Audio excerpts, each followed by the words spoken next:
तो बच्चों आज पढ़ेंगे हम क्लास 11th का chapter number 2, motion in a straight line. आज से आपका यूनिट नंबर 2 शुरू हो गया जिसका नाम है काइनेमेटिक्स, और इस यूनिट का जो पहला चैप्टर या बुक का दूसरा चैप्टर है वो है motion in a straight line.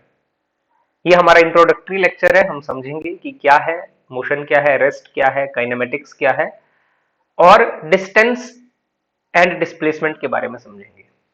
ठीक है, तो चलिए शुरू करते हैं। सबसे पहले देखिए मैकेनिक्स लिखा हुआ है। मैकेनिक्स क्या है? तो मैकेनिक्स क्या है? फिजिक्स का एक ब्रांच है ना। जैसे साइंस के ब्रांच होते हैं फिजिक्स, केमिस्ट्री, बायो, वैसे ही फिजिक्स का एक ब्रांच होता है मैकेनिक्स। ये फिजिक्स का one of the oldest branch है। इसमें हम क्या करते हैं, इसमें हम रेस्ट और मोशन ऑफ ऑब्जेक्ट के बारे में पढ़ते हैं। ठीक है, फिजिक्स का वो ब्रांच जिसमें हम ऑब्जेक्ट्स के रेस्ट और मोशन के बारे में पढ़ते हैं उसको क्या बोलते हैं? हम मैकेनिक्स बोलते हैं। अब आगे क्या है? सब ब्रांचेस ऑफ मैकेनिक्स। इस मैकेनिक्स के भी सब ब्रांचेस होते हैं, जैसे स्टैटिक्स। पहला क्या है? स्टैटिक्स। स्टैटिक का मतलब होता है बेसिकली रेस्ट, और स्टैटिक्स जो है वो फिजिक्स का वो ब्रांच है या मैकेनिक्स का वो ब्रांच है जिसमें जो ऑब्जेक्ट इक्विलिब्रियम में होते हैं या रेस्ट में होते हैं उनके बारे में चर्चा की जाती है। ऐसे ऑब्जेक्ट्स जो इक्विलिब्रियम में होते हैं या रेस्ट में होते हैं उनके बारे में हम पढ़ते हैं। इक्विलिब्रियम का बेसिक मतलब क्या होता है बच्चों? ऐसे ऑब्जेक्ट्स जिन पे नेट फोर्स जीरो होता है ना, एफ नेट जीरो। बेसिक मतलब क्या इक्विलिब्रियम का? कि एफ नेट क्या हो? जीरो हो। एफ नेट जीरो कब होता है? नेट फोर्स जीरो कब होती है? या तो ऑब्जेक्ट रेस्ट पे हो, या तो ऑब्जेक्ट यूनिफॉर्म मोशन में हो, या तो उसकी वेलोसिटी क्या हो? कांस्टेंट हो। तो ऐसे ऑब्जेक्ट जो रेस्ट पे होते हैं या जो यूनिफॉर्म मोशन में होते हैं उनकी स्टडी को हम स्टैटिक्स में काउंट करते हैं। और स्टैटिक्स में हमारे लिए टाइम की स्टडी करना, टाइम की मेजरमेंट कोई ज्यादा मायने नहीं रखती है, ये इसेंशियल नहीं है। टाइम की बात उसमें नहीं होती है, ना के बराबर। नेक्स्ट ब्रांच जो आती है सब ब्रांच मैकेनिक्स की, पहले स्टैटिक्स हो गई, दूसरी क्या आती है? काइनेमेटिक्स। ठीक है, काइनेमेटिक्स का मतलब ही होता है, काइनेटिक का मतलब बेसिकली मोशन ही हुआ एक तरह का।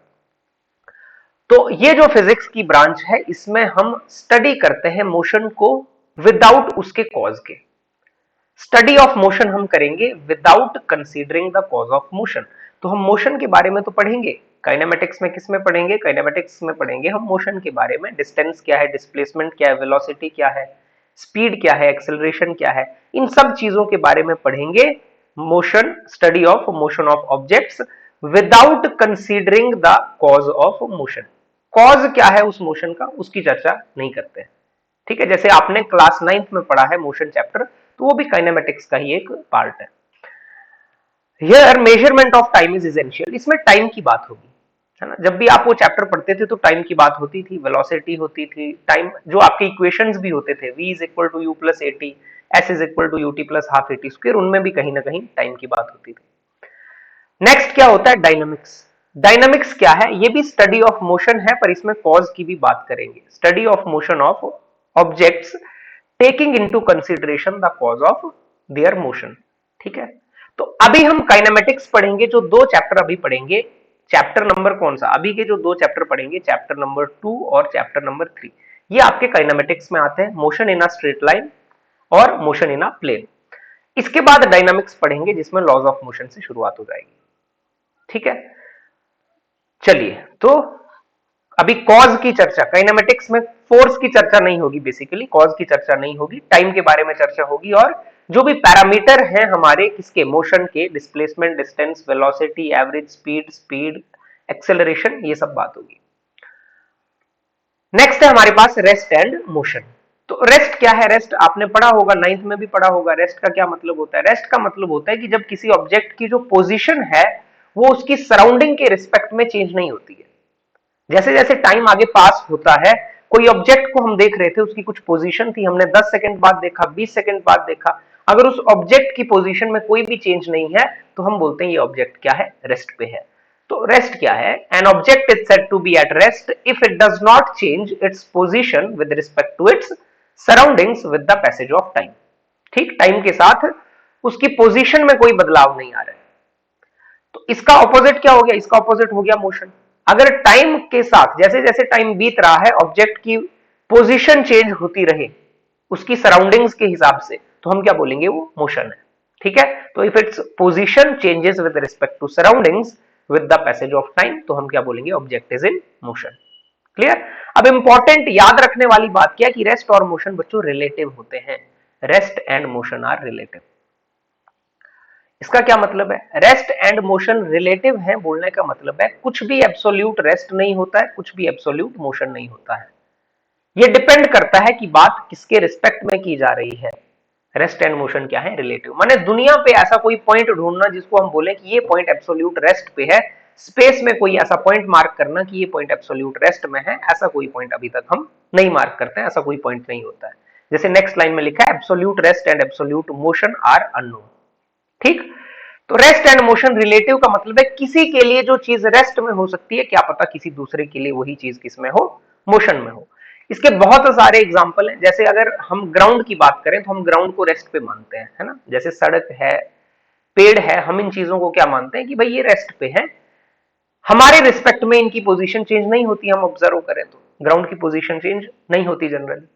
लेकिन हमें पता है कि जैसे अर्थ भी क्या है? अर्थ का मोशन है, अराउंड द सन भी मोशन है और अपनी एक्सिस के अराउंड भी मोशन है। तो जब पूरा अर्थ ही मोशन में है तो माने वो पॉइंट्स भी किसमें है?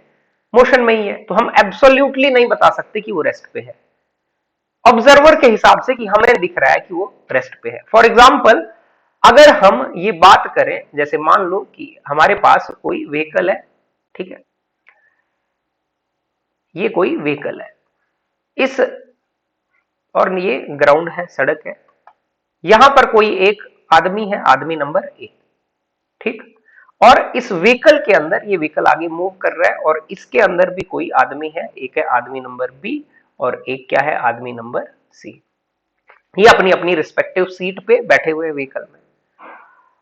अब अगर ए के हिसाब से देखें, फॉर ए के हिसाब से देखें तो सी जो होगा, सी मोशन में दिखेगा। अगर ए सी को देखेगा, ए देखेगा सी को, तो क्योंकि पूरी की पूरा ये व्हीकल ही चल रहा है, ये आगे मूव कर रहा है, तो सी की भी पोजीशन इसको बदलती हुई दिखेगी, तो इसको लगेगा सी मोशन में है। और अगर बी देखेगा, फॉर बी अगर सी को ऑब्जर्व करेगा तो बी और सी में जो गैप है, जो डिफरेंस है, जो डिस्टेंस है, वो तो फिक्स है, वो दोनों अपनी अपनी सीट पे बैठे हुए हैं।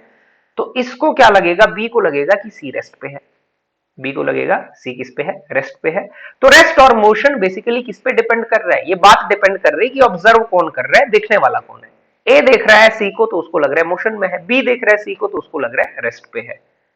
तो रेस्ट और मोशन रिलेटिव बात है कि ऑब्जर्वर कौन है या फ्रेम ऑफ रेफरेंस क्या है। ठीक है, चलिए, तो कुछ भी एब्सोल्यूट रेस्ट नहीं, कुछ भी एब्सोल्यूट मोशन नहीं, रिलेटिव बातें होंगी, एक दूसरे के रिस्पेक्ट में होंगी, कौन देख रहा है किसके हिसाब से। नेक्स्ट है पॉइंट ऑब्जेक्ट। पॉइंट ऑब्जेक्ट क्या होता है? पॉइंट ऑब्जेक्ट का मतलब है बच्चे, जब कोई ऑब्जेक्ट जो डिस्टेंस कवर करता है वो बहुत लार्ज है as compare to its size. जैसे एक गाड़ी है, मान लो एक गाड़ी 500 किलोमीटर का डिस्टेंस कवर करती है, तो इस 500 किलोमीटर के हिसाब से जो गाड़ी का साइज है वो बहुत छोटा है, ना के बराबर है। तो यहां पर हम गाड़ी को क्या बोलेंगे? गाड़ी एक पॉइंट ऑब्जेक्ट। ठीक है, कोई ट्रेन चलती है, मान लो दिल्ली से चलती है, कन्याकुमारी तक जाती है, तो अब ये जो डिस्टेंस है ये बहुत ज्यादा है, इस डिस्टेंस के मुकाबले जो ट्रेन का साइज है वो क्या है? बहुत छोटा है, तो उसको हम क्या बोलेंगे? वो पॉइंट ऑब्जेक्ट है। तो जब कोई ऑब्जेक्ट डिस्टेंस बहुत ज्यादा कवर करता है as compare to its size, तो हम क्या बोलते हैं? वो ऑब्जेक्ट को हम पॉइंट ऑब्जेक्ट कंसीडर करते हैं। जैसे हमारे पास अर्थ है और सन है, इनके बीच का जो गैप है, जो डिस्टेंस है, वो बहुत ज्यादा है एज कंपेयर टू जो इनका साइज है, तो हम क्या बोलेंगे? अर्थ क्या है? सन के हिसाब से, सन से अगर देखा जाए विद रिस्पेक्ट टू सन, तो अर्थ क्या है? पॉइंट ऑब्जेक्ट है। और अर्थ के रिस्पेक्ट में हम स्टार्स को बोलते हैं, सन को बोलते हैं बेसिकली। जैसे अर्थ के रिस्पेक्ट में स्टार्स क्या है? पॉइंट ऑब्जेक्ट है, जबकि साइज तो उनका भी ठीक ठाक होता है, काफी बड़ा साइज होता है, लेकिन क्योंकि डिस्टेंस बहुत ज्यादा है तो हमें वो पॉइंट की तरह दिखता है, हमारे लिए वो पॉइंट ऑब्जेक्ट है। क्लियर? तो जब डिस्टेंसेस बहुत ज्यादा हो एज कंपेयर टू साइज, तो हम बोलेंगे ऑब्जेक्ट कैसे हैं? Point object. नेक्स्ट क्या है? नेक्स्ट है हमारे पास motion in 1, 2 and 3 dimension. Motion in 1 dimension का मतलब क्या होता है बच्चों? जब एक कोऑर्डिनेट चेंज करे, जब सिर्फ टाइम के साथ एक ही कोऑर्डिनेट चेंज करे, तो हम बोलेंगे 1 डायमेंशनल मोशन है। चाहे एक्स ही चेंज करे, चाहे वाई ही चेंज करे, चाहे जेड ही चेंज करे, लेकिन कोई एक कोऑर्डिनेट चेंज करेगा। Only 1 coordinate of the object changes with time. 2 dimensional क्या होगा? जब दो कोऑर्डिनेट चेंज करेंगे टाइम के साथ, जैसे एक्स और वाई दोनों चेंज करें, ठीक है, या एक्स और जेड चेंज करें, दो कोऑर्डिनेट चेंज करें, तो हम बोलेंगे मोशन इन 2 डायमेंशनल। अगर तीन के तीन कोऑर्डिनेट चेंज करें, एक्स वाई जेड चेंज करें तीनों, तो हम बोलेंगे ये क्या है, motion in 3 dimension. Motion in 1 dimension, अगर कोई चीज एक्स के ही अलोंग चल रही है, एक्स एक्सिस के अलोंग चल रही है, कोई गाड़ी है जो बहुत सीधी लाइन में चल रही है, स्ट्रेट लाइन में, तो हम बोलेंगे ये 1 डायमेंशनल मोशन है। कोई वर्टिकल चल रहा है, फ्री फॉल हो रहा है, कोई चीज हाइट एच से नीचे की तरफ गिर रही है, तो हम बोलेंगे ये मोशन इन 1 डायमेंशन है। 2 डायमेंशनल में आप कोई भी चीज स्पेस में फेंक देते हो, है ना, प्रोजेक्टाइल आगे आएगा, या कोई भी चीज आप फेंक देते हो जिसमें एक्स और वाई दोनों का वेरिएशन होता है, एक्स कोऑर्डिनेट और वाई कोऑर्डिनेट, तो हम बोलेंगे ये 2 डायमेंशनल मोशन है। 3 डायमेंशनल कोई चीज जो तीनों कोऑर्डिनेट जिसके चेंज हो रहे हो, जैसे बर्ड फ्लाई करता है, या कोई भी चीज जो जैसे एयरप्लेन है फ्लाई करता है, तो ये 3 डायमेंशनल आ गया, 3 डायमेंशनल मोशन आ गया। ठीक है, तो 1 डायमेंशनल माने मान लो एक्स के अलोंग ही है, 2 डायमेंशनल माने एक्स भी है वाई भी है, और 3 डायमेंशनल माने एक्स भी है वाई भी है जेड भी है। ठीक है, चलिए नेक्स्ट हमारे पास आता है distance and displacement. Distance and displacement, तो डिस्टेंस एंड डिस्प्लेसमेंट आपने 9th क्लास में भी पढ़ा हुआ है। ठीक है, काफी कुछ इसके बारे में आपको पता है, और आप डिस्टेंस और डिस्प्लेसमेंट 9th क्लास का एक बार क्वेश्चन जरूर रिवाइज कर लेना, जो भी एनसीईआरटी में क्वेश्चंस हैं, चाहे वो सॉल्व्ड एग्जांपल है, चाहे इन टेक्स्ट क्वेश्चन है, डिस्टेंस और डिस्प्लेसमेंट से रिलेटेड आप वो क्वेश्चन भी कर लेना, तो आपको हेल्प होगी। सबसे पहले है डिस्टेंस, या डिस्टेंस का दूसरा नाम क्या होता है, पाथ लेंथ। ठीक है, तो डिस्टेंस या पाथ लेंथ क्या होता है, डिस्टेंस या पाथ लेंथ का मतलब होता है एक्चुअल पाथ। ठीक है, actual path traversed by a body between initial and final position, या बिटवीन ओरिजिन एंड डेस्टिनेशन। तो इनिशियल और फाइनल पोजीशन के बीच जो एक्चुअल पाथ लेंथ होता है, उसी को हम बोलते हैं डिस्टेंस। कि जैसे मान लो यहां पर पॉइंट ए था, इस ए पॉइंट को बोलते हैं ये इनिशियल है, इनिशियल पोजीशन है या ओरिजिन है, और यहां पर क्या था, पॉइंट बी था, और इस बी पॉइंट को बोलते हैं ये फाइनल पोजीशन है या डेस्टिनेशन। अब ए से बी कोई ऑब्जेक्ट चलता है, मान लो ये ऑब्जेक्ट गया ऐसे यहां पे, फिर यहां से ऐसे, तो पहले ये ऐसे गया, फिर ये एरो बता रहे हैं डायरेक्शन।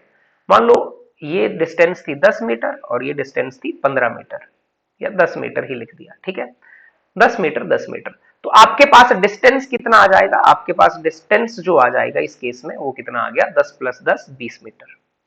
जो एक्चुअल पाथ लेंथ है उसी को हम क्या बोलते हैं, वो डिस्टेंस है। डिस्टेंस एक स्केलर क्वांटिटी है। स्केलर क्या होते हैं, वेक्टर क्या होते हैं, ये हम अगले चैप्टर में पढ़ेंगे मोशन इन अ प्लेन में। तो अभी के लिए समझ लो कि डिस्टेंस का सिर्फ और सिर्फ क्या होता है, मैग्नीट्यूड होता है। इसका क्या होता है, ओनली मैग्नीट्यूड होता है, इसका डायरेक्शन नहीं होता है, इसका कोई भी डायरेक्शन नहीं होता, और ये वेक्टर के लॉज को फॉलो नहीं करता है। तो आगे हम नेक्स्ट चैप्टर में पढ़ेंगे डिटेल में स्केलर क्या होता है, वेक्टर क्या होता है। Always positive and zero. अच्छा, रेस्ट पे होगा अगर ऑब्जेक्ट, तो डिस्टेंस जीरो ही है। अगर कोई ऑब्जेक्ट रेस्ट पे है तो डिस्टेंस क्या होगा, जीरो। लेकिन अगर ऑब्जेक्ट ने चलना शुरू कर दिया, वो मोशन में आ गया, तो उसका जो डिस्टेंस है वो ऑलवेज पॉजिटिव ही होगा, हमेशा क्या होगा, पॉजिटिव डिस्टेंस, कभी नेगेटिव नहीं होता। एसआई यूनिट, क्योंकि डिस्टेंस एक लेंथ है, तो लेंथ का एसआई यूनिट क्या होगा, मीटर। डिस्टेंस का एसआई यूनिट क्या आ गया, मीटर आ गया। Clear.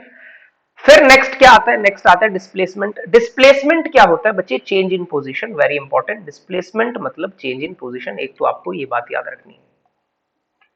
What is displacement, displacement is change in position. ठीक है, डिस्प्लेसमेंट है change in position of an object in a fixed direction. अब इसमें डायरेक्शन की भी बात होगी।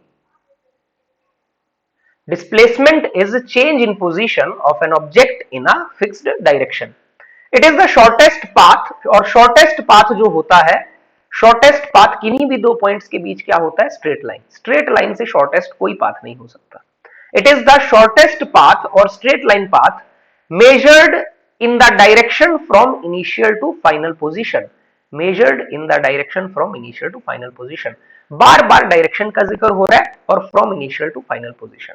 अब जैसे अगर ऊपर जो डायग्राम बनी है इसमें डिस्प्लेसमेंट मेरे को निकालना होगा, तो मैं ए और बी इनिशियल पोजीशन को फाइनल पोजीशन से सीधी लाइन से कनेक्ट कर दूंगा, और डायरेक्शन कहां से कहां होगी, फ्रॉम इनिशियल टू फाइनल, तो डायरेक्शन होगी ये फ्रॉम इनिशियल टू फाइनल। तो डिस्प्लेसमेंट आपकी क्या हो जाएगी, ए बी हो जाएगी। डिस्प्लेसमेंट जो आपकी हो जाएगी वो कितनी हो जाएगी, ए बी। क्या पता ये वैल्यू कितनी हो, लेट से ये वैल्यू है 17 मीटर, तो इसको क्या लिख देंगे, ए बी, ये कितनी आ गई, 17 मीटर। ठीक है, तो डिस्प्लेसमेंट का मतलब है shortest distance between initial and final position. Shortest distance होती है दो पॉइंट्स के बीच की straight line distance, and direction कहां होगी, from initial point to final point, from initial to final point. अब क्योंकि यहां पर डायरेक्शन की बात हो रही है तो डायरेक्शन भी होगा और मैग्नीट्यूड, मैग्नीट्यूड माने वैल्यू तो है ही है और डायरेक्शन भी होगा, तो इसीलिए डिस्प्लेसमेंट को बोलते हैं ये एक वेक्टर क्वांटिटी है और ये वेक्टर के लॉ को भी फॉलो करेगी। वेक्टर के लॉ क्या होंगे आगे पढ़ेंगे नेक्स्ट चैप्टर में। ये एक वेक्टर क्वांटिटी है। एसआई यूनिट क्या है इसका, एसआई यूनिट होता है बच्चे इसका मीटर। क्लियर, चलिए नेक्स्ट। नेक्स्ट है कुछ इंपॉर्टेंट पॉइंट्स। इंपॉर्टेंट पॉइंट्स क्या है, पहली चीज displacement is not dependent on the choice of origin, कि कहां से मेजर कर रहे हैं, चॉइस ऑफ ओरिजिन पे डिपेंड नहीं करता। इनिशियल पोजीशन क्या है उससे डिस्प्लेसमेंट को कोई फर्क नहीं पड़ता। कोई चीज 10 मीटर नॉर्थ गई है तो वो 10 मीटर नॉर्थ ओरिजिन से चले या 10 मीटर दूर से चले या 20 मीटर दूर से चले, उस बात से फर्क नहीं पड़ता कि इनिशियल पोजीशन कहां पे है। Displacement is not dependent on the choice of origin, है ना, कि कोई ऑब्जेक्ट है, जैसे मान लो ये आपका कोऑर्डिनेट सिस्टम है, अब ये 0 है, मान लो ये 5 है और ये 10 है और यहां पर क्या है 15 है। कोई ऑब्जेक्ट है जो 5 मीटर चला कहां की तरफ, इस ये राइट डायरेक्शन की तरफ कितना चला, पॉजिटिव एक्स एक्सिस की तरफ कोई ऑब्जेक्ट है जो कितना चला, 5 मीटर चला। ठीक है, तो अब वो 5 चाहे 0 to 5 चले, एक चॉइस है उसके पास की क्या चले 0 to 5 चले, चाहे वो 5 क्या चले 10 to 15 चले, 10 to 15 चले सेम डायरेक्शन में, तो डिस्प्लेसमेंट क्या आएगी, फाइनल माइनस इनिशियल, माने 5 माइनस 0 5, या 15 माइनस 10 तो भी 5। क्लियर, तो इनिशियल पोजीशन आप ये मार्क करो या ये रखो, उससे कोई फर्क नहीं पड़ता।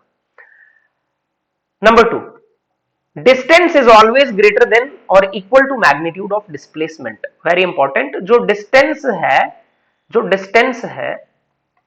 ठीक है, जो डिस्टेंस है किन्हीं भी दो पॉइंट्स के बीच का, distance is always either greater than और equal to magnitude of displacement. Magnitude of displacement माने उसकी सिर्फ वैल्यू, डायरेक्शन नहीं, जैसे -10 भी है तो 10। Distance is always greater than और equal to magnitude of displacement. और इससे रिलेटेड छोटे मोटे क्वेश्चन आगे बन जाते हैं। जैसे क्वेश्चन क्या बनेगा, मान लो आपसे रेशियो पूछ लिया कि डिस्टेंस डिवाइडेड बाय डिस्प्लेसमेंट का रेशियो, तो डिस्प्लेसमेंट के रेशियो का मतलब है डिस्प्लेसमेंट के मैग्नीट्यूड का रेशियो। तो अगर आपने डिवाइड कर दिया तो it is always greater then 1, greater than और इक्वल टू 1। इसका उल्टा अगर आपसे पूछ लिया, कभी उल्टा कर देंगे, अगर डिस्प्लेसमेंट का मैग्नीट्यूड डिवाइडेड बाय डिस्टेंस, अगर इनका रेशियो कर लें तो ये क्या होगा, less than equal to 1। Clear, चलिए आप यहां से इजीली एक साइड को मूव करो और एक क्वांटिटी को एक साइड मूव करो और इजीली आपके पास ये चीज आ जाएगी। Displacement can be positive, negative और जीरो। डिस्प्लेसमेंट पॉजिटिव हो सकता है, डिस्प्लेसमेंट नेगेटिव हो सकता है, डिस्प्लेसमेंट जीरो हो सकता है, लेकिन डिस्टेंस हमेशा पॉजिटिव होगा और अगर कोई चीज रेस्ट पे है तो जीरो ही होगा। If an object comes back to its initial position, its displacement is zero. भाई डिस्प्लेसमेंट क्या है, straight line distance between initial and final position.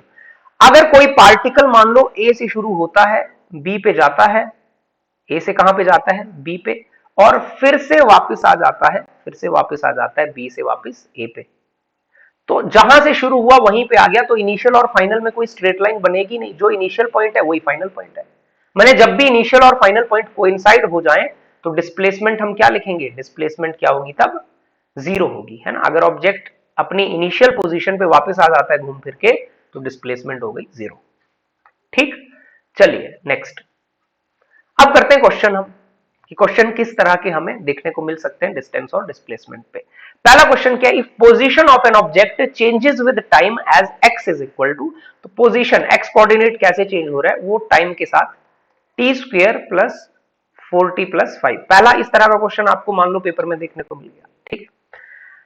Then the net displacement of the object in the time interval t equal to 1 second and t equal to 4 second. तो हमें निकालना है displacement. मैंने आपको क्या बोला कि जो डिस्प्लेसमेंट है, डिस्प्लेसमेंट का क्या मीनिंग है, change in position. Change in position हमने ये डिस्कस किया, यही तो डिस्प्लेसमेंट का मतलब है। अब इसका मतलब क्या है, चेंज इन पोजीशन का मतलब होता है डेल्टा एक्स, और डेल्टा एक्स माने क्या, x2 माइनस x1, चेंज माने डेल्टा। तो डिस्प्लेसमेंट का क्या मतलब है, बेसिकली डिस्प्लेसमेंट का मतलब होता है डेल्टा एक्स। अगर x दिया हुआ है तो डिस्प्लेसमेंट माने delta x, change in position. अब चेंज इन पोजीशन हम निकाल लेंगे इजीली, x2 माने फाइनल, x1 माने इनिशियल, तो x1 निकालते हैं। नाउ x1 का मतलब है जब t कितना होगा, इनिशियली t कितना था 1, जब t की वैल्यू 1 पुट करता हूं तो कितना आ गया, 1 का स्क्वायर प्लस 4 इंटू 1 प्लस 5, तो ये कितना आ गया 4 प्लस 1 6, 4 प्लस 1 5, 5 और 5 10, ठीक है, ये आ गया 10। एंड x2 माने फाइनल माने जब t कितना था, फाइनल वैल्यू थी, t की फाइनल वैल्यू कितनी है 4, तो 4 का स्क्वायर प्लस 4 इंटू 4 प्लस 5, तो ये वैल्यू कितनी आ गई 16 प्लस 5, तो ये आ गई 37। देयरफॉर डेल्टा एक्स कितना आ गया, डिस्प्लेसमेंट कितना आ गया, final value minus initial value, तो ये कितनी आ गई 27 यूनिट। अब दिया नहीं है, मीटर दिया होता तो मीटर में बात करते, 27 यूनिट। क्लियर। तो पहला क्वेश्चन डिस्प्लेसमेंट पे आपको इस तरह का हो सकता है कि x दिया हुआ हो और आपको डिस्प्लेसमेंट पूछे, तो डिस्प्लेसमेंट मतलब डेल्टा x। क्लियर। इंटरवल दिया होगा t equal to 1 second to 4 second, जैसे मान लो देखा होता इन 4 सेकेंड्स, तो इन 4 सेकेंड्स का मतलब है 0 to 4 second, 0 to 4 second, initial time को 0 लोगे, फाइनल टाइम को 4 सेकेंड लोगे। क्लियर। आपको अगर ऐसा आ जाता कि आपसे पूछा जाता मान लो कि इन 4 सेकेंड्स, तो इसका मतलब है आपका इंटरवल क्या है 0 टू 4 सेकेंड, तो इनिशियल टाइम 0 लेते, फाइनल टाइम 4 सेकेंड, तो इनिशियल टाइम जब 0 लेते तो 0 प्लस 5, तो इनिशियली 5 आ जाता, फाइनली कितना आ जाता, फाइनली तो वही आता 37, 37 माइनस 5 करते तब 32 आता आंसर। क्लियर। इन 3 सेकेंड माने 0 टू 3 सेकेंड, क्लियर। इंटरवल दिए हैं 2 टू 3 सेकेंड, तो माने इनिशियल टू फाइनल 3। ठीक है, तो आई होप आपको ये आसान सा क्वेश्चन समझ आया होगा। नेक्स्ट क्या है, the numerical ratio of displacement to distance for a moving object, ये अभी हमने कर लिया। डिस्प्लेसमेंट टू डिस्टेंस माने ऊपर आएगा डिस्प्लेसमेंट, उसकी मैग्नीट्यूड ही हुआ basically. Displacement is always less then और इक्वल टू डिस्टेंस, क्योंकि डिस्टेंस बड़ा होता है, चाहे ऐसे लिखो, अभी हमने समझा ये बात। ठीक है, कि distance is always greater than equal to displacement, या अगर रिवर्स में लिखो displacement is always less than equal to distance, तो ऐसे लिख दिया। अब इनका रेशियो करोगे आप, तो डिस्प्लेसमेंट क्या हो गया, डिस्टेंस को आपने डिवाइड कर दिया, तो ये हो गया लेस देन इक्वल टू 1, तो इक्वल और लेस देन 1। ठीक है, ratio of displacement to distance क्या होगा, इक्वल और लेस देन 1। नेक्स्ट है हमारे पास, a particle starts from origin along the x axis to the point 20,0। एक पार्टिकल है जो ओरिजिन से शुरू होता है, ये एक्स एक्सिस है मान लो, ठीक है, यहां पर है 0,0 ओरिजिन, क्या है 0,0, और इस पे कुछ मैं मार्किंग लगा देता हूं। ठीक है, ऐसे लगा दी 5 10 15 20 25, और पीछे भी लगा देते हैं -5 -10 -15 -20 -25। ठीक, a particle starts from origin along x axis to the point 20,0, तो अब ये पार्टिकल 0,0 से शुरू हुआ, यहां से इसकी जर्नी शुरू हुई और ये 20,0 पे पहुंच गया, तो पहले यहां पे पहुंच गया। ठीक है, 20,0 and then returns along the same line to the point -20,0। पहले ये आगे गया, इसके बाद ये पीछे रिटर्न हो गया, पीछे रिटर्न हो गया, और पीछे आता आता कहां तक चला गया -20,0, फाइनली ये यहां पे आ गया -20,0। ठीक है, तो ये है इनिशियल पोजीशन, और फाइनल पोजीशन क्या है यहां पे, जहां पे हमने क्या फ्लैग बना दिया। Find the distance and displacement of the particle, तो हमें क्या निकालनी है, डिस्टेंस एंड डिस्प्लेसमेंट। तो पहले डिस्टेंस निकाल लेते हैं।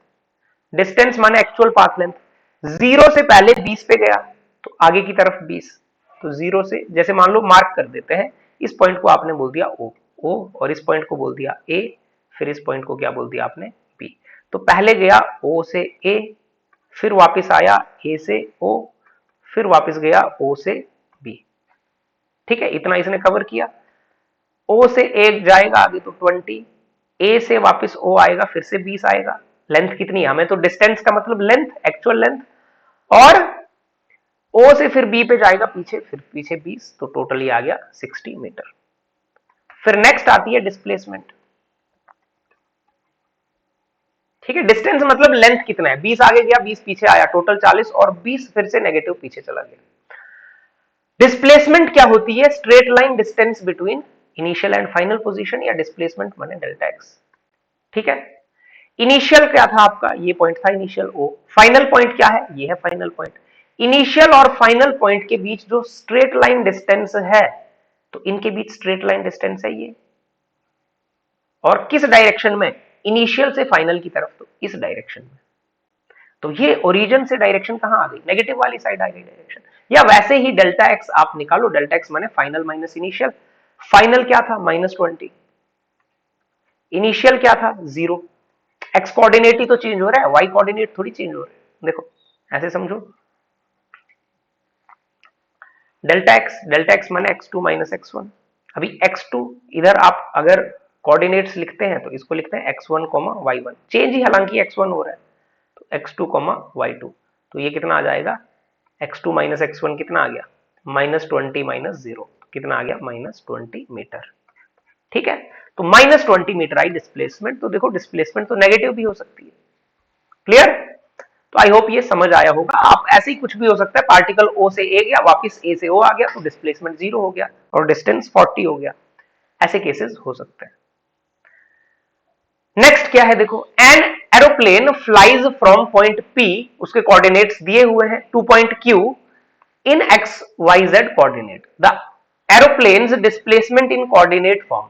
डिस्प्लेसमेंट निकालनी है भाई, कुछ नहीं, जो पी पॉइंट होता है उसको क्या बोलते हैं, उसको बोलते हो आप क्या, x1 y1 z1, और q पॉइंट को क्या बोलते हो, x2 y2 z2। अब डिस्प्लेसमेंट होता है चेंज इन पोजीशन, तो जो डिस्प्लेसमेंट आप निकालोगे इन कोऑर्डिनेट फॉर्म, इसका क्या मतलब है, इसका मतलब होता है भाई delta x delta y delta z. ठीक है, कोऑर्डिनेट फॉर्म में इसको डिस्प्लेसमेंट बोलते हैं। डिस्प्लेसमेंट माने चेंज इन पोजीशन, तो x की change in position delta x, y की change in position delta y, z की change in position delta z। तो डेल्टा x आप निकाल लोगे इजीली, क्या होगा, x2 माइनस x1। सिमिलरली आप डेल्टा y निकाल लोगे, क्या होगा, y2 minus y1, y2 minus y1। Similarly आप डेल्टा z निकाल लोगे, क्या होगा, z2 minus z1। x2 minus x1 कितना आ गया, 7 माइनस -4, तो कितना आ गया ये 11।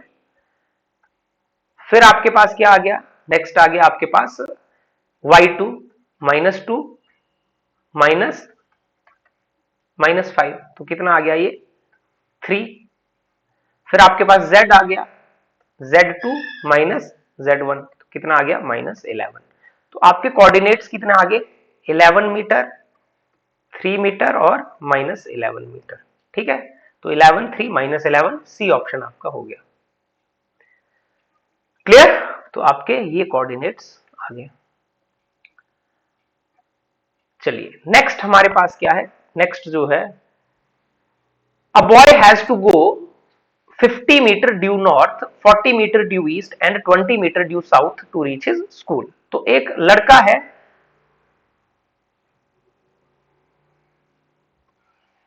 ठीक है, हम यहां पे डायरेक्शन बना लेते हैं, ये नॉर्थ होता है और नीचे की तरफ साउथ, और इधर ईस्ट और ये वेस्ट। ठीक, यहां से मान लो लड़का अपनी जर्नी स्टार्ट करता है ओरिजिन से। A boy has to go 50 metre due north, मान लो 50 मीटर, यहां पर कहीं पर 50 आता है, लेट्स से 50, तो ये 50 तक अपनी जर्नी करता है ऊपर की तरफ, ये गया ऊपर, ठीक है, नॉर्थ की तरफ। And then 40 metre due east, east की तरफ जाता है 40, मान लो यहां कहीं 40 है, तो ईस्ट की तरफ कितना गया ये 40, तो यहां की तरफ गया 40। ठीक, ऊपर की तरफ कितना गया ये, ऊपर की तरफ गया 50, नॉर्थ की तरफ 50 और 40 कितना ईस्ट की तरफ। एंड 20 मीटर ड्यू साउथ, अब नीचे साउथ है, साउथ में आ गया 20 मीटर, साउथ आ गया 20 मीटर, तो फाइनली यहां पे पहुंचा। ठीक है, ये आ गई final position. What is the distance he has to walk to reach his school, तो डिस्टेंस लिखना तो मतलब एक्चुअल पाथ लेंथ, ये तो बहुत इजी है। पहले वो 50 चला, फिर उसके बाद 40 और फिर 20, तो ये कितना आ गया 110 metre. Clear, what is his displacement from his house to his school, तो इसकी डिस्प्लेसमेंट क्या है। अब डिस्प्लेसमेंट क्या होती है बच्चों, ओरिजिन और डेस्टिनेशन, इनिशियल पॉइंट और फाइनल पॉइंट के बीच की स्ट्रेट लाइन डिस्टेंस, तो ये होगी डिस्प्लेसमेंट, एक्स बोल देता है। अब इस डिस्प्लेसमेंट को निकालना आपके लिए बिल्कुल आसान है, आप इजीली निकाल सकते हो। कैसे? देखो, अगर ऊपर वाली वैल्यू 40 है तो ये वैल्यू भी 40 होगी, ये बात हमें समझ आती है, ठीक है। और अगर ये टोटल वैल्यू 50 है, टोटल वैल्यू कितनी है? ये टोटल वैल्यू है, आपको पता है, ऊपर नॉर्थ की तरफ 50 और ये नीचे आया है 20, तो ये कितनी होगी? 20। टोटल 50 थी, 20 वापस आ गया, तो बची हुई कितनी है? 30। तो आप इजीली निकाल सकते हो, इधर की तरफ है 40 और नीचे की तरफ क्या है? 30, और आपको निकालना है ये हाइपोटेन्यूज x। डिस्प्लेसमेंट क्या है उसका? x, ठीक है। तो ये डिस्प्लेसमेंट आप x निकाल सकते हो। x क्या? पाइथागोरस आपने लगाया, 40 का स्क्वायर कितना आ गया? 1600 प्लस 30 का स्क्वायर कितना आ गया? 900। आपको पता है ना x की वैल्यू कैसे निकालोगे? x की वैल्यू निकालोगे आप ये बेस का स्क्वायर प्लस परपेंडिकुलर का स्क्वायर और उनका रूट, ठीक है। तो ये वैल्यू आपकी कितनी आ गई? रूट 2500। तो x की वैल्यू कितनी आ गई? 50 मीटर, ठीक। तो 50 मीटर आपकी क्या होगी? उसकी डिस्प्लेसमेंट होगी, ओरिजिन से 50 मीटर। और अगर आपको डायरेक्शन भी पूछे, हालांकि इस क्वेश्चन में डायरेक्शन नहीं पूछा है, तो डायरेक्शन नॉर्थ ईस्ट है उसकी। डायरेक्शन क्या है? नॉर्थ ईस्ट है, ठीक। नॉर्थ ईस्ट माने डिस्प्लेसमेंट क्या होती है? इनिशियल से फाइनल की तरफ, और डायरेक्शन ये एरो, ठीक है। तो नॉर्थ ईस्ट की तरफ उसकी डायरेक्शन है कितनी? 50 मीटर उसने डिस्प्लेसमेंट की। क्लियर? तो बिल्कुल आसान सा क्वेश्चन।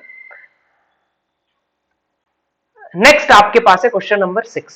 क्वेश्चन नंबर 6 क्या है? A person moves 30 metre north and then 20 metre towards east and finally 30 root 2 metre in south west, south west direction.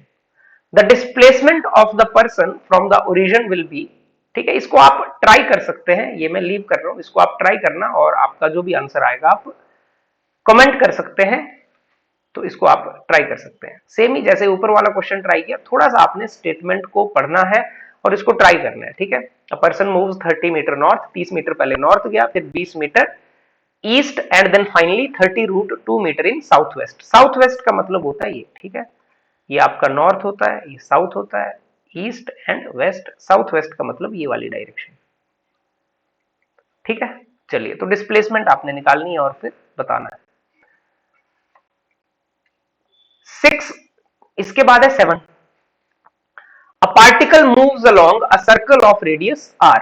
It starts from point A and moves in anti-clockwise direction. Calculate the distance traveled by particle as it moves from A to B. तो पहले case में particle A to B जा रहे हैं, ठीक है। First case में देखो पार्टिकल कहां से कहां जा रहा है? A से B। तो यहां पर आपका A पॉइंट है और यहां पर आपका B पॉइंट है। आपको निकालना है distance travelled and also calculate the displacement. तो आपको डिस्टेंस डिस्प्लेसमेंट दोनों निकालना है। पहले डिस्टेंस निकाल लेते हैं। एक पूरे सर्कल का डिस्टेंस, एक पूरा सर्कुलर राउंड कंप्लीट करना है तो डिस्टेंस होता है सर्कमफेरेंस माने 2πr। अब ए से बी जाना है, तो ए से बी जाने का मतलब है कि ये सर्कल का 1/4 पार्ट है, क्वार्टर है ये सर्कल का। तो डिस्टेंस कितना हो जाएगा? 1/4 ऑफ सर्कमफेरेंस, 2πr, ठीक। तो आप इजीली इसको लिख सकते हैं, कितना हो गया ये? πr/2। फिर डिस्प्लेसमेंट।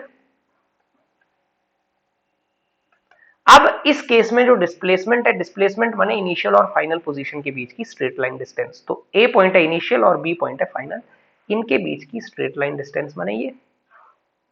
और आपको पता है ये रेडियस आर देके रखी है, रेडियस कितनी है? आर। अब रेडियस आपकी आर है, तो हाइपोटेन्यूज और आपका बेस और आपका परपेंडिकुलर आर और आर हो गया, तो ए बी आप निकाल सकते हो। डिस्प्लेसमेंट ए बी, ठीक है। डिस्प्लेसमेंट हम ए बी लिख लेते हैं। जो डिस्प्लेसमेंट है ए बी वो हम इजीली क्या कर लेंगे? निकाल लेंगे। ये आ जाएगा बेस का स्क्वायर प्लस परपेंडिकुलर का स्क्वायर, तो ये आ गया √2r स्क्वायर या √2r। क्लियर? तो ये पहला पार्ट आपका हो गया। दूसरे पार्ट में क्या बोलते हैं?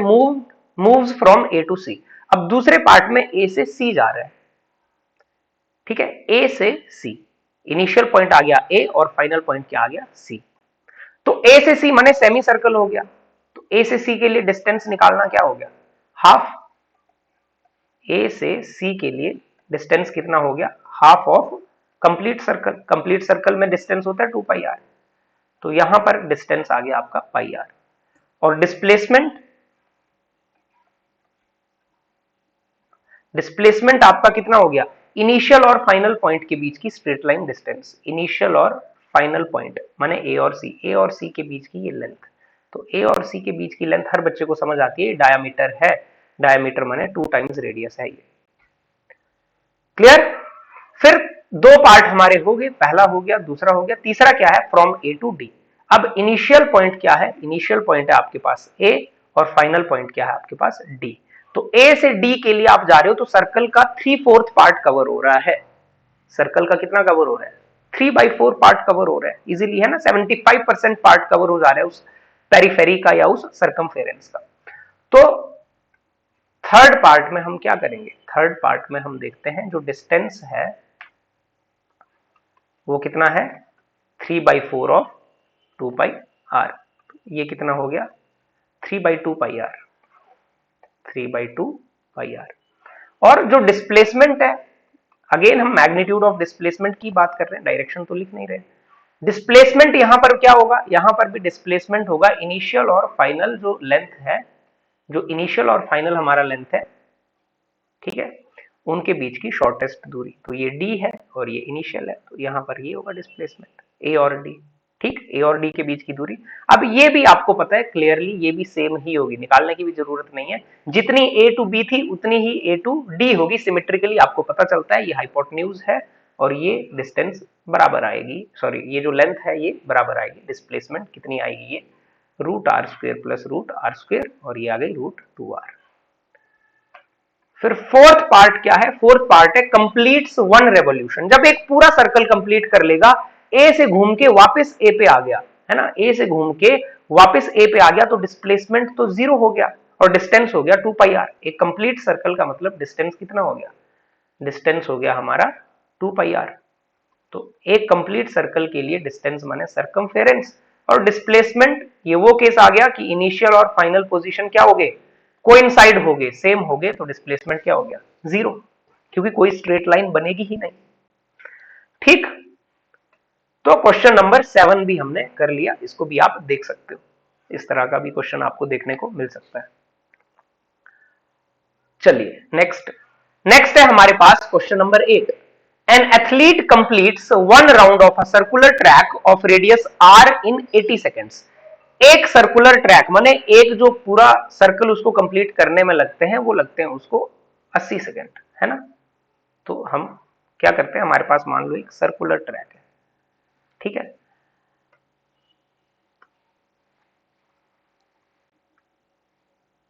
तो अब इसको, ये सर्कुलर ट्रैक है रेडियस आर का, ठीक है, रेडियस आर का एक सर्कुलर ट्रैक, और ये एथलीट मान लो ए पॉइंट से शुरू करता है, ए पॉइंट से शुरू करता है, और लेट से एंटी क्लॉकवाइज सेंस में ये सर्कल अपना गोल गोल घूमता है। तो एक सर्कुलर ट्रैक पूरा करने में इसको लगता है कितना, 80 सेकेंड।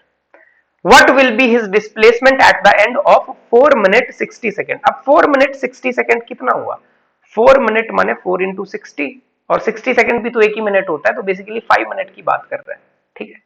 तो ये कितना है, ये है 5 मिनट, तो 5 मिनट का मतलब है 5 इंटू 60, तो 5 इंटू 60 कितना हो गया, सॉरी 6 5 30, 300, ये कितना हो गया 300, 5 इंटू 60 आ गया आपके पास 300 सेकेंड।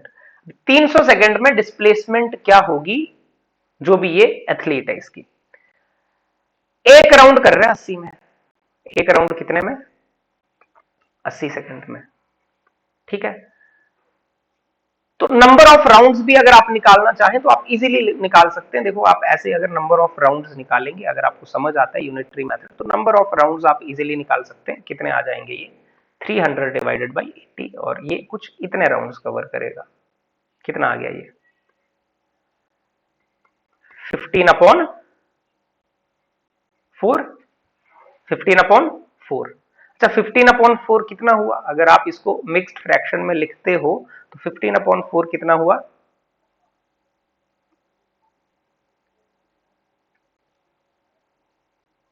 ये 3:3/4, माने 3 राउंड तो पूरे करेगा, नंबर ऑफ राउंड्स निकालने, 3 राउंड पूरे कंप्लीट करेगा और जो लास्ट राउंड है वो 75%, 3/4 कवर होगा। ठीक है, एक तरीका ये है करने का कि आप क्या करो, देखो टोटल टाइम है 300 सेकंड, एक राउंड होता है 80 सेकंड में कंप्लीट, तो नंबर ऑफ राउंड्स कितने आ गए, 300 divided by 80 seconds, unitary method से सिंपल। और इसको आपने मिक्स्ड फ्रैक्शन में लिखा तो 3/4 आ गया। 3 माने कंप्लीट राउंड, कंप्लीट राउंड जब पूरे करता है तो डिस्प्लेसमेंट 0, और लास्ट जो है 3/4 माने 75%। 75% कहां आ गया, जैसे देखो ये ए है, मान लो ये बी है, ये सी है और ये डी है, तो फाइनली ये यहां पे पहुंचेगा 75% फाइनल। एक राउंड पूरा किया इसने, एक ए, दूसरा किया कंप्लीट, तीसरा किया कंप्लीट, अब जो चौथे के लिए ये चला है तो ये फाइनली यहां पे डी तक पहुंच पाएगा। और डी तक अगर पहुंच गया तो इजीली आपको पता है डिस्प्लेसमेंट निकालना बिल्कुल आसान है। आप क्या करोगे, इनको ज्वाइन कर दोगे स्ट्रेट लाइन में, और आपको पता है ये तो रेडियस ही है, और इजीली आपके पास अभी हमने निकाला √2r आ गया। ये तो देखने से ही पता लग रहा है कि √2r आ जाएगा। क्लियर। और अगर आपको थोड़ा बहुत इसमें दिक्कत आता है तो आप एक और तरीका भी अपना सकते हो कि आपको पता है 80 सेकंड में एक राउंड होता है ना। आपने बोला एक राउंड कितने में हुआ, 80 सेकंड में, 2 राउंड कितने में होंगे, 160, 3 राउंड कितने में होंगे, 240।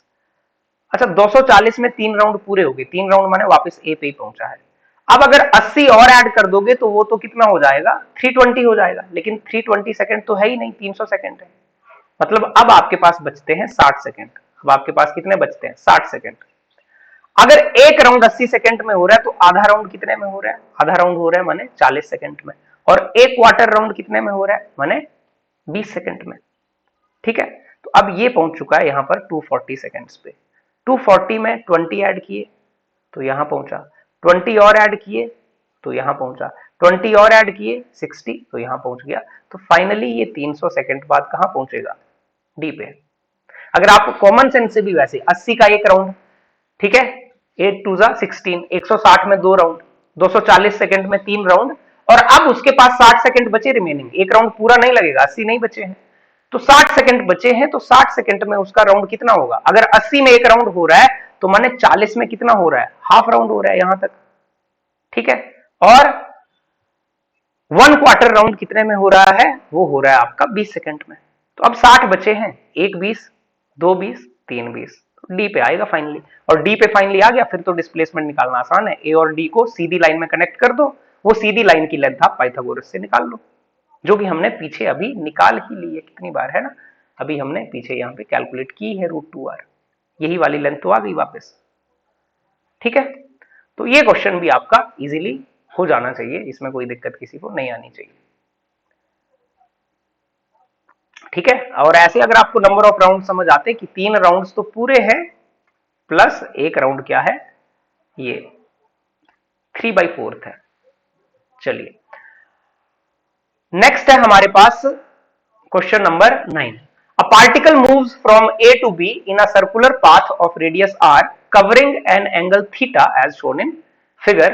Find the ratio of magnitude of distance and displacement of the particle. Particle जो है ए से बी, देखो आपको डायग्राम में दिया हुआ है, हालांकि डायरेक्शन नहीं दी है, मान लेते हैं एंटी क्लॉकवाइज। ए से बी जा रहे हैं, हाँ ए से बी जा रहे हैं तो फिर एंटी क्लॉकवाइज ही हुई। ए से बी जा रहे हैं एंटी क्लॉकवाइज सेंस में, वो उसकी डायरेक्शन हमने बना दी। ए टू बी जा रहे हैं और थीटा एंगल कवर कर रहे हैं, रेडियस आर है, तो ये वाली रेडियस इधर को भी आर होगी, है ना, ओ इसको ओ बोल देते हैं, ओ टू ए भी आर होगा, ओ टू बी भी आर हो गया। हमसे क्या पूछता है, find the ratio of magnitude of distance and displacement. तो पहले तो क्या करते हैं, पहले डिस्टेंस निकाल लेते हैं। डिस्टेंस निकालना माने आर्क की लेंथ निकालना। डिस्टेंस निकालना सबसे पहले क्या करते हैं, डिस्टेंस, डिस्टेंस निकालना माने आर्क ए बी की लेंथ निकालना। और आप सबको पता है जो थीटा होता है, थीटा आपको पता है ये होता है आर्क अपॉन रेडियस, ये हमने पढ़ा हुआ है। थीटा क्या होता है, आर्क अपॉन रेडियस। तो ये आर्क जो है, आर्क ए बी, ये कितनी आ जाएगी, theta into r. Arc a b कितनी आ जाएगी, थीटा इंटू आर, और थीटा इंटू आर यही तो डिस्टेंस हुआ। तो डिस्टेंस कितना आ गया, थीटा इंटू आर। और थीटा आपको पता है रेडियन में लिया जाता है, जब भी ये फॉर्मूला यूज करोगे theta equal to arc upon radius, तो थीटा कौन होगा, रेडियन वाली वैल्यू, π/3 π/4 वो वाली वैल्यू, डिग्री वाली वैल्यू नहीं। तो डिस्टेंस आ गया आपका थीटा इंटू आर। अब बात करते हैं डिस्प्लेसमेंट की।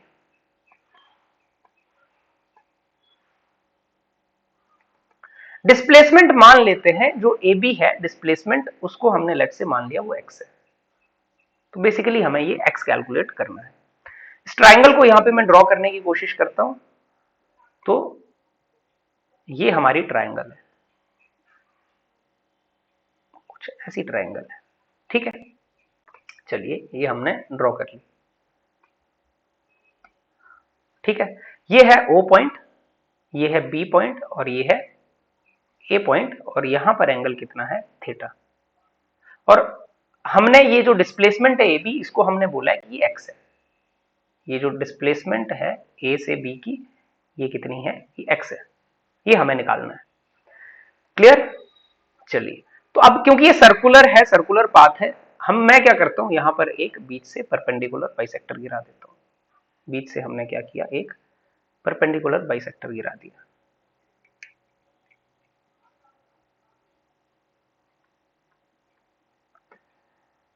तो यहां से हमने एक ऐसे परपेंडिकुलर बाइसेक्टर, ठीक। तो परपेंडिकुलर बाइसेक्टर गिराने से क्या हुआ, आपको पता है, ये भी x/2 हो गया, ऊपर वाला भी x/2 और नीचे वाला भी x/2। तो ये लेंथ आपकी कितनी हो गई, x/2, और नीचे वाली लेंथ भी कितनी हो गई, x/2, और ये है 90 डिग्री परपेंडिकुलर बाइसेक्टर। बीच से है बिल्कुल बीचों बीच, तो ये हाफ एंगल कितना हो गया, θ/2। ओ से ए बोलो तो भी आर है, ओ से बी बोलो तो भी आर है, माने हाइपोटेन्यूज तो आपको पता ही है। क्लियर? हाइपोटेन्यूज आपको क्लियरली पता है, वो आर है, और बीच से आपने बाइसेक्टर गिराया तो ये क्या हो गया, θ/2 हो गया, और उधर डिस्टेंसेस भी आपके कितने हो गए, x/2 और x/2 हो गए। अब आपको आपको निकालना क्या, आपको ये परपेंडिकुलर निकालना है, माने x/2, और आपको हाइपोटेन्यूज पता है, तो परपेंडिकुलर ओवर हाइपोटेन्यूज क्या होता है आपका, साइन थीटा। तो आप साइन थीटा निकालिए, यहां से क्या करेंगे, साइन थीटा निकालेंगे। तो हमने यहां से साइन थीटा निकाला, साइन थीटा, थीटा नहीं θ/2, ठीक है। मान लो इस पॉइंट को मैंने बोल दिया सी। तो अब ट्राइंगल में, ट्राइंगल देखो, कोई भी आप देख लो, ओ ए सी देख लो, चाहे ओ बी सी देख लो। तो ट्राइंगल ओबीसी देखो, राइट एंगल ट्राइंगल ओबीसी, जो आपका साइन थीटा होगा, साइन थीटा माने साइन θ/2, θ/2 है एंगल, वो होगा परपेंडिकुलर, परपेंडिकुलर अपॉन हाइपोटेन्यूज। तो मैंने साइन θ/2 कितना आ गया, perpendicular x/2 divided by hypotenuse r, ठीक। तो ये कितना आ गया आपका, sine θ/2 is equal to x upon 2r। आपको x चाहिए तो क्रॉस मल्टीप्लाई कर दो, मैं यहां ऊपर लिख रहा हूं। तो यहां से x कितना आ गया, क्रॉस मल्टीप्लाई किया, 2r साइन θ/2, और हमें x ही तो चाहिए था। हमारी रिक्वायरमेंट क्या थी, हमारी रिक्वायरमेंट थी x, ये x ही है डिस्प्लेसमेंट। आगे बात समझ, x कितना आ गया, 2r साइन θ/2, डिस्प्लेसमेंट आ गई 2r साइन θ/2। डिस्प्लेसमेंट कितनी आ गई भाई, डिस्प्लेसमेंट आ गई आपकी 2r साइन θ/2। इंपॉर्टेंट फॉर्मूला है बहुत, आप याद भी रख सकते हो, किसी भी एंगल के लिए ये चल पड़ेगा। सर्कुलर, अगर कोई पार्टिकल सर्कुलर ट्रेजेक्टरी पे मूव कर रहा है और कुछ एंगल थीटा दिया हुआ है, तो आप वहां से डायरेक्टली डिस्प्लेसमेंट निकाल सकते हो। अब ये एंगल अगर 60 डिग्री होता तो थीटा को 60 रखो, 60/2 30 आ जाता, और जब 30 आपका आ जाएगा तो 2r साइन 30, साइन 30 होता है 1/2, 1/2 से 2 कैंसिल, r आ जाता उस केस में। एंगल 90 हो, 180 हो, कुछ भी एंगल होगा, आप एंगल थीटा की वैल्यू रखोगे तो आपके पास डिस्प्लेसमेंट डायरेक्ट आ जाएगी। जब तो देखो बात होती है कि 1/4 है, 3/4 है, तो वहां पर तो कॉमन सेंस से इजीली देख के भी हम क्या करते हैं, डिस्प्लेसमेंट निकाल लेते हैं। लेकिन जब एंगल ऐसे दिए हो, 60 डिग्री हो, कुछ एंगल जो ऐसा हो जहां पर हम ऐसे रेगुलर, हमें पता ना चले रेगुलर ज्योमेट्री से, तो हम क्या कर सकते हैं, इस फॉर्मूले की हेल्प ले सकते हैं। कि जैसे एंगल 60 डिग्री दे दिया, कि भाई 60 डिग्री एंगल था ए से बी तक, ये जो थीटा था ये 60 डिग्री था, तो उस बार डिस्प्लेसमेंट कितना होगा, ठीक है। चलिए, तो हमने क्या किया, ये 2r साइन θ/2 डिस्प्लेसमेंट निकाली। अब इनका रेशियो करना है, रेशियो बिल्कुल आसान है, डिस्टेंस एंड डिस्प्लेसमेंट का रेशियो करना है। तो डिस्टेंस एंड डिस्प्लेसमेंट मैं ऊपर लिख देता हूं, आपके पास रेशियो होना चाहिए किसका, डिस्टेंस डिवाइडेड बाय डिस्प्लेसमेंट, ठीक है। तो डिस्टेंस कितना आ गया था, थीटा इंटू आर, डिस्टेंस तो हमने निकाल लिया था, थीटा मल्टीप्लाई बाई आर। देखो डिस्टेंस कितना आ गया था, डिस्टेंस आ गया था थीटा इंटू आर, आर के बी, और डिस्प्लेसमेंट कितना आ गया, 2r साइन θ/2। और ये डिस्प्लेसमेंट कितना आ गया 2r sin थीटा बाई 2। तो r से r क्या हो गया कैंसल, तो आ गया theta divided by 2 sin theta by 2, theta divided by 2 sin theta by 2। ठीक है, तो theta divided by 2 sin theta by 2 ये आपका ऑप्शन नंबर ए ही है, पहला ही ऑप्शन करेक्ट है। ठीक, तो इस तरह का क्वेश्चन भी आपने देख लेना है और डिस्प्लेसमेंट का ये एक्सप्रेशन आपने याद कर लेना है, आपको कहीं काम आ सकता है। चलिए नेक्स्ट हमारे पास क्वेश्चन नंबर 10 है। Given that point P is a point on a wheel rolling on a horizontal ground, the radius of wheel is r, initially if the point P is in contact with the ground the wheel rolls through half revolution, what is the displacement of point P। तो question क्या है हमारे पास, question ये है कि हमारे पास कोई wheel है, मान लो ये कोई व्हील है, ठीक है। अब ये जो व्हील है ये ग्राउंड पे क्या कर रहा है, रोल कर रहा है। हॉरिजॉन्टल एक ग्राउंड है, ऐसे मान लो हॉरिजॉन्टल ग्राउंड है हमारे पास जिसपे ये व्हील रोल कर रहा है, ठीक है।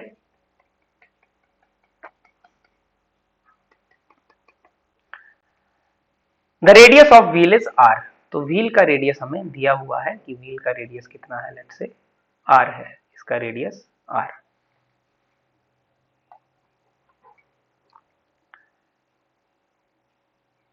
चलो ये व्हील का रेडियस r है। Initially if the point P is in contact with the ground, जो पॉइंट P है हमारा वो ग्राउंड के कॉन्टैक्ट में है, तो पॉइंट P ये है, मान लो ये point P in contact with ground.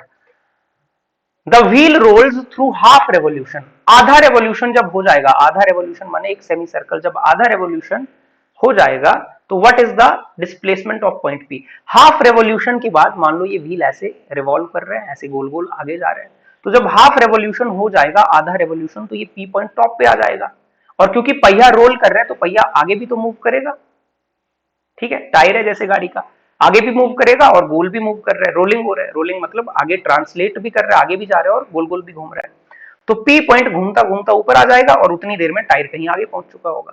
तो टायर हम फिर से बनाते हैं, मान लो टायर यहां पे है कहीं,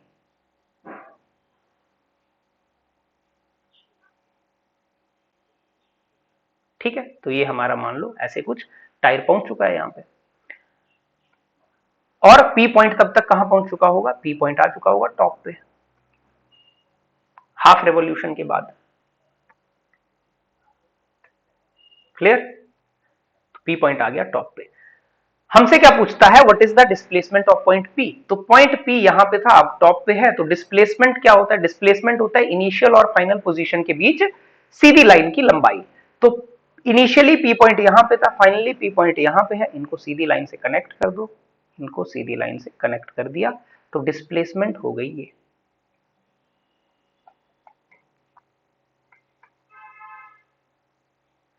ठीक है, डिस्प्लेसमेंट हमारी,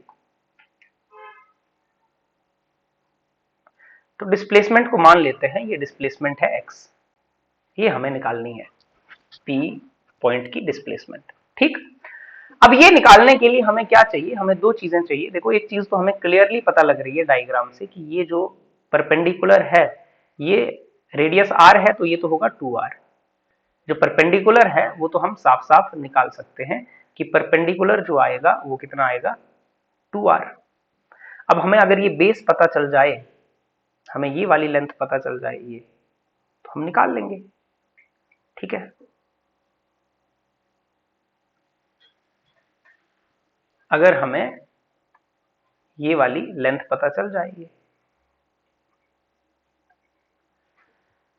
अब ये लेंथ कितनी होगी ये गौर से देखना। अगर जो पॉइंट P है, ये जो पहिया है, ये जो टायर है, ये हाफ रेवोल्यूशन कर रहा है, तो पॉइंट P क्या आएगा, पॉइंट P बॉटम से टॉप पे आ जाएगा। अच्छा, जितनी देर में पॉइंट P बॉटम से टॉप पे आएगा वापस, तो ये जो टायर का इतना पार्ट है, ये जो टॉप वाला पॉइंट होगा, लेट्स से Q, टॉप वाला पॉइंट क्या, लेट्स से Q, ये Q पॉइंट ऐसे ऐसे आगे भी चलेगा और नीचे रोल, नीचे आता आता आता, अगर P पॉइंट टॉप पे पहुंच गया तो Q पॉइंट कहां पहुंच गया, बॉटम पे पहुंच गया। ये बात हमें समझ आती है। और ये जो लेंथ है आगे को, ये लेंथ कितनी हुई, ये लेंथ इतनी ही तो होगी जितना Q ट्रेवल किया, देखो P थोड़ा सा यहां से ऊपर गया तो ये पॉइंट ये सारे पॉइंट धीरे धीरे धीरे, ये पूरा जो पार्ट है, जो व्हाइट पार्ट है, ये P से Q, यही तो टच हुआ ग्राउंड से। जैसे जैसे पहिया रोल करा तो ये पूरा पार्ट जो है, ये पार्ट पूरा ग्राउंड से टच होता होता होता होता होता यहां पर। अब इतनी देर में Q पहुंच गया नीचे। Q नीचे पहुंचा क्योंकि ये सारा पार्ट इतना डिस्टेंस ट्रेवल किया इसने, ठीक है। ये सारा पार्ट ग्राउंड से टच होता होता आगे यहां यहां यहां यहां यहां और आगे फाइनल पोजीशन पे, ठीक है। ये बात अगर आपको समझ आ गई तो कि जब P पॉइंट टॉप पे पहुंचेगा तो ये जो P से Q तक का ये डिस्टेंस है, ये वाला डिस्टेंस होगा पाई आर। पाई आर माने ये सेमी सर्कल जितना डिस्टेंस होगा जितना पहिए ने हॉरिजॉन्टल कवर किया। हाफ रेवोल्यूशन कवर किया तो हाफ रेवोल्यूशन में उसने हॉरिजॉन्टल डिस्टेंस भी कितना कवर किया, पाई आर कवर किया, ठीक है। तो ये आपने, इसको आपको समझ आना चाहिए, ये चीज आपको समझ आनी चाहिए कि टायर जितना आगे गया, ये जो टायर आगे भी मूव किया, रोल तो किया, P पॉइंट टॉप पे आ गया, लेकिन टायर आगे रोल भी किया, तो रोल कितना किया, हॉरिजॉन्टल में वो डिस्टेंस कवर किया पाई आर, क्योंकि Q पॉइंट ऊपर से नीचे पहुंच गया तो ये सारे पॉइंट्स जितने भी हैं, ये पॉइंट P से Q के बीच, ये सारे पॉइंट तो टच करते करते करते करते करते आगे यहां पे पहुंचे, यही तो पूरा लेंथ हुआ। बस अब आपके पास, अब तो बिल्कुल सिंपल है, आपके पास नीचे बेस कितना है, पाई आर है, बेस है आपका कितना, पाई आर, और आपके पास परपेंडिकुलर कितना है, 2r, और आपको निकालना क्या है, ये हाइपोटेन्यूज निकालना है, डिस्प्लेसमेंट। तो डिस्प्लेसमेंट आप निकाल सकते हो स्क्वायर रूट ऑफ बेस का स्क्वायर प्लस परपेंडिकुलर का स्क्वायर, ये चीज आप इजीली अब कैलकुलेट कर सकते हो। तो ये आ गया pi square r square plus 4r square, ठीक है। तो ये कितना आ गया, पाई स्क्वायर प्लस 4, और आर स्क्वायर तो कॉमन है तो आर स्क्वायर, अब आर स्क्वायर रूट के बाहर आ जाएगा, है ना। तो आर स्क्वायर रूट के बाहर आ गया माने आर, और रूट के अंदर पाई स्क्वायर प्लस 4, तो आपका ऑप्शन नंबर बी करेक्ट हो गया, ठीक है। तो इसी चीज को मैं इधर लिख देता हूं, ये कितना आ रहा है, आर तो कॉमन आ गया बाहर, और रूट के अंदर क्या रह गया, पाई स्क्वायर प्लस 4, ये आपका आंसर हो गया। क्लियर। तो ये था डिस्टेंस और डिस्प्लेसमेंट के बारे में। एक बार शुरू से देख लेते हैं कि क्या क्या हमने कवर किया। सबसे पहले हमने समझा कि मैकेनिक्स क्या है, फिर मैकेनिक्स के सब ब्रांचेस क्या है, आफ्टर दैट हमने समझा कि रेस्ट क्या है, मोशन क्या है, और पॉइंट ऑब्जेक्ट क्या होता है। फिर हमने डिस्कस किया 1 डायमेंशनल, 2 डायमेंशनल, 3 डायमेंशनल मोशन। उसके बाद डिस्टेंस एंड डिस्प्लेसमेंट की हमने चर्चा की, और डिस्टेंस डिस्प्लेसमेंट में क्या उसकी डेफिनेशन है, क्या उसमें बेसिक डिफरेंसेस हैं, क्या पॉइंट्स हमें ध्यान रखने हैं, क्या पॉइंट्स हमें ध्यान रखने हैं वो भी हमने डिस्कस किए। इंपॉर्टेंट पॉइंट, इंपॉर्टेंट जो पॉइंट्स हैं जो हमें ध्यान में रखने हैं। नेक्स्ट हमने फिर कुछ क्वेश्चन डिस्कस किए, जैसे सिंपल क्वेश्चन आ गया जिसमें position as a function of time दिया होगा, तो मैंने आपको डिस्प्लेसमेंट निकालने के लिए डेल्टा एक्स निकालना है, x2 माइनस x1, ये एक सिंपल क्वेश्चन। फिर उसके बाद हमने और क्वेश्चन डिस्कस किए, 3 किया, 4 किया, 5, है ना, इस तरह के क्वेश्चन भी आपने देखे होंगे। फिर 6 किया, एंड देन 7 क्वेश्चन। फिर after that 8th question, 8 question के बाद 9, और 9 इंपॉर्टेंट है, 9 आपको बिल्कुल ढंग से करना है, 9 और 10, ठीक है। तो ये हमने क्वेश्चन भी डिफरेंट तरह के डिस्कस कर लिए। और एक चीज और कि आप 9th क्लास के जो भी डिस्टेंस या डिस्प्लेसमेंट के क्वेश्चन होंगे आपके मोशन चैप्टर में, वो भी आप एक बार रिवाइज कर लेना, तो आपके लिए और अच्छा हो जाएगा, ठीक है।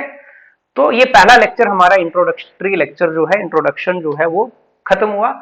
अब हम नेक्स्ट लेक्चर में मिलेंगे जिसमें हम स्पीड, वेलोसिटी, इन सब के बारे में पढ़ेंगे, ठीक है।